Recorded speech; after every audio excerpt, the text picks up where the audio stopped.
सुजानगढ़ में सीताराम जी चौधरी के निवास स्थान पर दिवाली स्नेह मिलन समारोह के एक कार्यक्रम में हनुमान जी बेनीवाल यहाँ पर पहुँचे हैं और इस समय देश में राजनीतिक घटनाक्रम भी काफ़ी चल रहे हैं। जहाँ एक और केंद्र की बात करें तो नरेंद्र मोदी ने यूपी के चुनाव को देखते हुए किसान के जो 3 बिल गए थे उनको वापस लेने की घोषणा की है।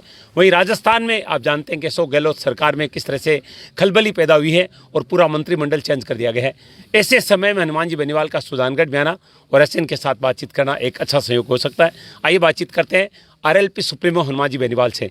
सर, किस रूप में देखते हैं प्रधानमंत्री के द्वारा जो कृषि बिल है जिनका आपने खूब विरोध किया और आपने सरकार से अपना समर्थन वापस लिया था, अब क्या आप कहेंगे जो निर्णय मोदी जी ने लिया है? मोदी जी ने दबाव में निर्णय लिया है जी। मोदी जी को लग गया कि यूपी पंजाब तो हारेंगे और 24 में भी सत्ता में नहीं आ पाएंगे क्योंकि राजस्थान का चुनाव भी बाकी है। ये काम अगर 10 महीने पहले ही कर लेते या एक बार एनडीए के सहयोगियों से जब बिल लाए थे इस बारे में चर्चा करते तो सरकार की इतनी किरकिरी देश के अंदर नहीं होती और 800 से ज़्यादा किसानों को शहादत नहीं देनी पड़ती। इतनी ज़्यादा जो अर्थव्यवस्था डगमगाई, ये सारे काम ठप हो गए, हाईवे जाम थे, जो आबादी और जीवन थम सा गया था। तो प्रधानमंत्री को जिद छोड़नी तो उनको पड़ी, तो समय पे छोड़ देते या बिल लाने से पहले एक बार एनडीए जो इनका परिवार वो अपने आप को कहते हैं। देखिए, ये मोदी जी अकेले सत्ता में नहीं आए, एनडीए के सहयोगी दलों ने मिलकर प्रधानमंत्री को एनडीए का नेता चुना। मैं तो चुनौती देता हूं भारतीय जनता पार्टी को, अगर आप में इतना ही दम है तो 24 का चुनाव सामने आएगा। मैं तो 5-7 साल पहले ही चुनौती देता हूं लोगों को, उस पर रहता हूं। आप इस राजस्थान में 25 सीट लाए हो, आप 12 सीट भी ला के दिखा देना। ये 25 सीट में राष्ट्रीय लोकतांत्रिक पार्टी की बड़ी भूमिका थी। हमें एक जगह मदद मिली और बदले में इनकी 16-17 सीट यहाँ से राष्ट्रीय लोकतांत्रिक पार्टी निकलवाई थी। हरियाणा भी मैसेज गया, यूपी के अंदर मैसेज गया, लेकिन एक जिद करके और किसान जो जिसके बेटे बॉर्डर पे शहादत देते हैं, देश की रखवाली करते हैं, जो अन्न उत्पादन करके इस देश का पेट पालता है, ऐसे लोगों से प्रधानमंत्री जिद करके और इस तरह अड़ जाए, ये गलत बात थी। और आखिर मोदी जी को बैक फुट में आना पड़ा, सरकार बेक हुई, सरकार की किरकिरी हुई और किसानों की जीत हुई। तो इसके अंदर ये सिर्फ राजनीतिक दबाव के अंदर जन भावनाओं को देखते हुए नहीं लिया इन्होंने। बिल्कुल राजनीति यूपी पंजाब और आगे राजस्थान भी तो आ रहा है ना। यहाँ भी 3rd नंबर 4th नंबर रह के जो जमानत जब्त हुई है, जो बेइज्जती हुई है भारतीय जनता पार्टी की, तो वो भी ध्यान में था उनको। ये भी ध्यान में था कि ये बात पकड़ने के बाद छोड़ेंगे नहीं ये लोग। इसको देखते हुए इन्होंने कानून वापस लिए। लेकिन हमारी मांग ये भी रहेगी कि समर्थन मूल्य पे खरीद की एमएसपी गारंटी कानून लोकसभा के अंदर बने और राइडर हटे कि 25 क्विंटल से ज़्यादा खरीद नहीं करेंगे। जितनी पैदावार किसान की हो सारा माल सरकार खरीदे। अगर किसान को आगे लाना चाहते हो तो किसानों के बारे में चिंता करो। खाली अडानी अंबानी और इनकी चिंता करने से किसान आगे नहीं आएगा। फिर मोदी जी में और कांग्रेस में क्या फ़र्क रह जाएगा, बताओ मुझे। भाई, उन भाई बहन से तो परेशान है ही देश।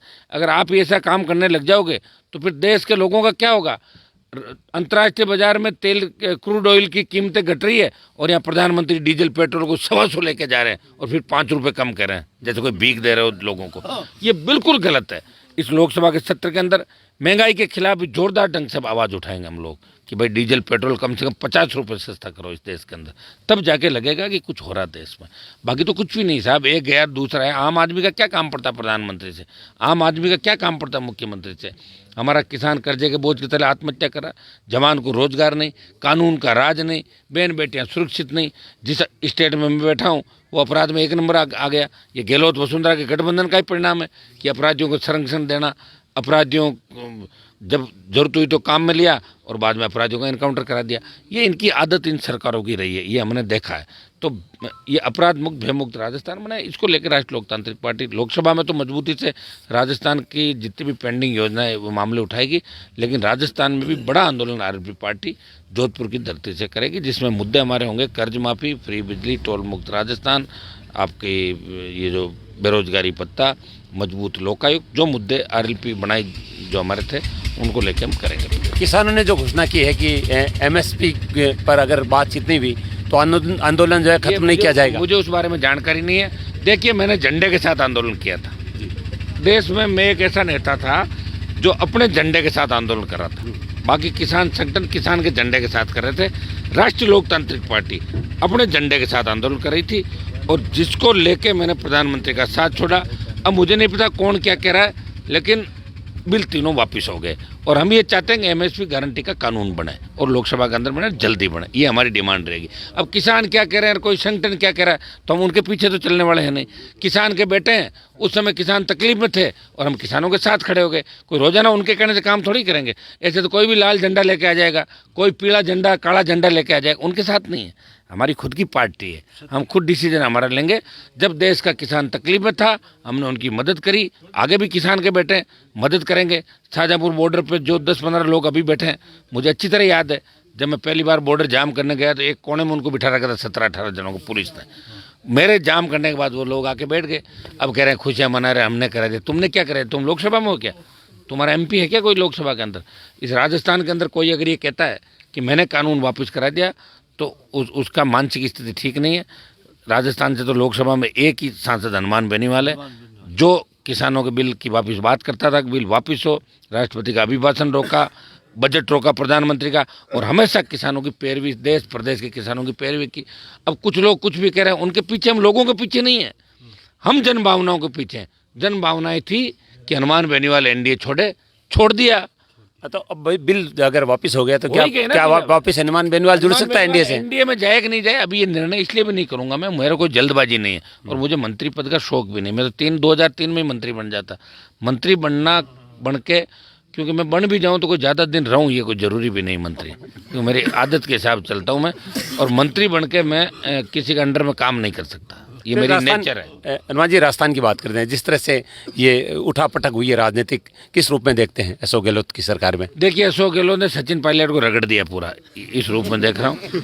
जो 1-2 महीने के जब इनके, देखो पहली बात तो जब पायलट गया, हम तो खुद सरकार गिराने में थे। अच्छा। हम तो बीजेपी के साथ मिलके, और उस समय सरकार गिराने में तीनों आरएलपी के विधायक थे, गहलोत की सरकार गिराए, मैं तो उसमें पूरी तरीके से साथ था। लेकिन पायलट खुद आके वापस गहलोत के यहाँ आ गया, उसके हेलीकॉप्टर में घूमने लग गया, आपस में बोला हमारी बात हो गई। वो तो पायलट ने जो उस समय का भी, या तो आर पार की लड़ाई लड़नी चाहिए या लड़ाई नहीं लड़नी चाहिए। आर पार की लड़ाई तो मैंने ही लड़ी राजस्थान में, कि वसुंधरा से झगड़ा किया, और आज तक वसुंधरा और हम आमने सामने नहीं हो गए, 15 वर्ष हो गए लगातार। ये लड़ाई हमने लड़ी, विधानसभा में लड़ी। और जब गठबंधन में किया था बीजेपी से, तो मैंने कहा कि वसुंधरा अगर कार्यालय में आएगी तो मैं गठबंधन नहीं करूँगा, तो उसको घर बिठाया, उसके बिना कार्यालय के अंदर गठबंधन करके, और 25 सीटें दिलाई। लेकिन पायलट वापस भी आ गए, वहाँ जाके जो बात हुई उसमें इनका जो भी तय हुआ।